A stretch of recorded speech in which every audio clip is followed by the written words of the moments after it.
What's going on, everybody? It's Rich here, and welcome to another video on my channel, where today it's part 2 of my NBA predictions.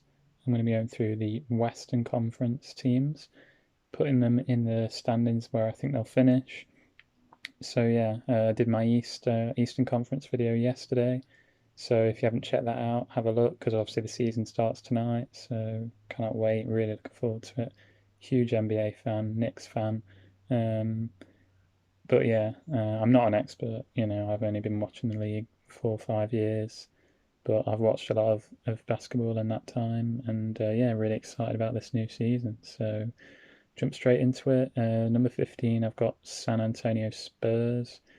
Recent rumors come out about Greg Popovich possibly only staying for this season, maybe next as well, and that might be it. Obviously, a legendary coach with San Antonio, but the quality of the players they've got now, Keldon Johnson, Zach Collins, good players, but that West Conference is strong, so I feel like they'll probably finish bottom, but of course could prove me wrong. 14th, I've gone for Oklahoma. Um, they're not the team they were since CP3 left. They've got Shea Gilgeous-Alexander, who looks good, and Dort. Obviously, Schroeder's not there anymore. Good team, but I feel like they'll be about 14th, around the bottom anyway. 13th, I've gone for the Rockets, Houston. We've got Jalen Green. Really excited about seeing him. He was the second pick in the draft, and he looks like a real talent. And then of course I've got John Wall. Not quite sure what's going on there. I don't think he wants to be there anymore. Obviously he arrived as part of the Harden trade. But yeah, I mean they've got Kevin Porter Jr. as well, but I think they'll probably struggle. Number 12, I've got Sacramento. Really enjoyable team under Luke Walton. Davion Mitchell they've got. I think he was the ninth pick in the draft. Yeah, and De'Aaron Fox and Buddy Hield. Really nice team to watch when they get going. But again, it's a tough conference. I mean, could they probably finish around that sort of area. Can't see them getting the playoffs, but they are a good team. Number 11, I gone for Minnesota. The Timberwolves, I think, will improve this year. You've got obviously Carl Anthony Towns, Anthony Edwards, D'Angelo Russell.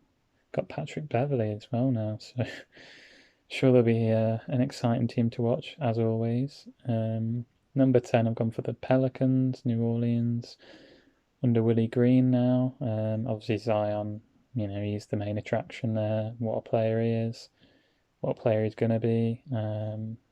They've got Brandon Ingram, Valanciunas as well, so they'll be knocking on the door of the playoffs. I don't think they'll quite make it. Neither will Memphis, I don't think. Number 9, I've gone for them, the Grizzlies. Ja Morant, what a player he is, though. He can literally carry them at times. But they got, Steven Adams, Dillon Brooks, Carson Edwards. So lots of talent on that team, but I don't think it'll be quite enough. And that's because you'll see now the top 8 I've got. I mean, I think it's almost set in stone, really, for the playoffs. So yeah, Portland number 8. I mean, it'd be really, really intriguing to see what happens with Chauncey Billups as the head coach. Dame obviously is still there. What a player! I mean, yeah, watching him at times last season. I mean, against the Nuggets, do you remember in Denver when he hit a tying shot to take the game to overtime? Then he tied the game again in first overtime to take it to second overtime. In terms of clutch shots, he's just another level, isn't he, Dame? Really, really love watching him. What a player he is. And CJ as well, brilliant player. They've obviously got Nurkic as well and uh, Norman Powell. So yeah, I'll see how they do. It'll be interesting. Number 7, I've gone for the Mavericks, Dallas, under Jason Kidd, of course. So interesting to see how he does. Luka Doncic, what a player! What a player he is! Goodness me, he's literally good at everything. Absolute joy to watch. And if he can stay injury free and stay at a high level, like they literally could cause problems in the playoffs. Yeah, what a player. Obviously, Porzingis, don't quite know how well they get on. There's apparently rumours they don't quite see eye to eye, but if he can rediscover his form from a few years ago, they're going to be a threat. Jalen Brunson, good player off the bench. We've also got a couple of Knicks. We've got Reggie Bullock and Ntilikina. Bullock will be a big miss for the Knicks, I think, purely because in those playoff games against the Hawks when we were struggling, Bullock was keeping us close with some really good shooting performances. So I do feel that was a bit of a shame that we've lost him. But we know we do have some good talent as well. Number 6, I've gone for the Clippers, which I'm not saying they're the 6th best team in the league. I think in the West, I think they're higher than that. But with Kawhi out, we don't quite know when he'll return. It's going to be next year, I imagine. Ty Lue's a great coach. PG3, they've got a lot of talent in that team. Reggie Jackson, Kennard. I mean, he's a good player off the bench. I remember seeing a game last year. I think they played the Grizzlies.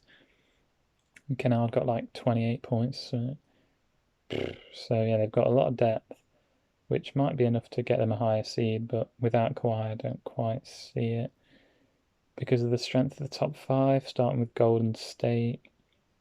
I like Golden State. I know a lot of NBA fans kind of hate on them because of what happened with KD, joining a super team and, he used to beat everyone, didn't they? I mean, I didn't quite see that era. I saw the end of it, the season when KD and Clay went down in the finals and obviously KD left.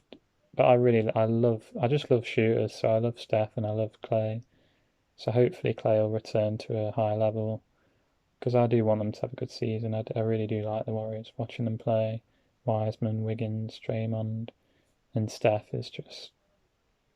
He's probably the reason I started watching the sport, to be honest, because like you watch him once and you just want to watch him again and again because he's just such a dynamic player. His movement off the ball is just phenomenal and best shooter ever. So yeah, I've gone for number 5. It's a tough conference, but I feel like if Clay comes back 75% of what he was, then I think they could definitely get top 5. Denver, I've gone for number 4 under the main man Jokic, the MVP. Interesting to see what sort of season he'll have this year because last season he was unbelievable, but did come unstuck a bit in the playoffs against the Suns. So it'll be interesting to see how he bounces back. Also with Jamal Murray, not coming back just yet, could be a little while, so that's why I've not got them any higher. But they've made some good signings like Jeff Green, what a player he is. And obviously they got Michael Porter Jr. And Michael Malone's a good coach, so I think they'll have another strong season. Number 3, I've gone Utah Jazz. I think Quinn Snyder's a really good coach. Donovan Mitchell, Rudy Gobert, of course. Conley, Joe Ingles. It's just packed with quality, their team. And I think, yeah, they'll be knocking on the door of that top seed. I think it's been really close between the top 3. I kind of struggled predicting it, to be honest, because I think they're all brilliant teams. But yeah, I've gone Utah number 3. And number 2, I've gone for the Suns. Monty Williams, what a job he's done there, getting them to the finals last season, obviously. Bit of a shame what happened, 2-0 up against the Bucks. Should have probably seen that one through, but just getting to the finals was a great achievement, I guess. CP3, Book, absolute quality players. I mean, I remember watching, I think it was game 1 of this series against Clippers, and D Book, honestly, he got 40 points that game. He was on something, honestly. He was hitting clutch shot to clutch shot. It was amazing to see. I really like watching Book. Got Bridges as well, brilliant player. I don't quite know what's going on with Ayton though. He's rejected the rookie extension, so that could potentially cause a rift. Maybe I don't know. I mean, I possibly would have had them at number 1 if that news hadn't came out yesterday. But yeah, I think they'll be right up there. And Ayton doesn't strike me as a person to like sulk or not play well. I think he's going to play really well with Book and Chris Paul. But number one, of course, is the LA Lakers. I think even if they get one or two injuries, I still feel like they might get top seed because their strength in depth is amazing. LeBron, of course, King James. He was having a great season last season before his injury, so going to be really interesting to see how he does this year. AD probably needs to step up a bit after last season. He kind of struggled. Of course, Russell Westbrook. What can we say? I mean, how interesting is that going to be? Going to see it tonight, later on against the Warriors, how they get on. Really looking forward to seeing the three of them, how they interact. But they've also got, Taylor Horton Tucker, Ariza, DeAndre Jordan, Melo, like Rajon Rondo, like what a team they've assembled. Going to be super interesting to see how they do. But yeah, I've gone for them as the number one team in the West. So yeah, comment below what your thoughts are on this list and who you'd have in certain spots. And yeah, please like, subscribe, follow my other socials. They'll be in the description below. Going to be posting content on all of these once I get my channel going a bit. So yeah, thanks for watching and yeah, take care. Thank you.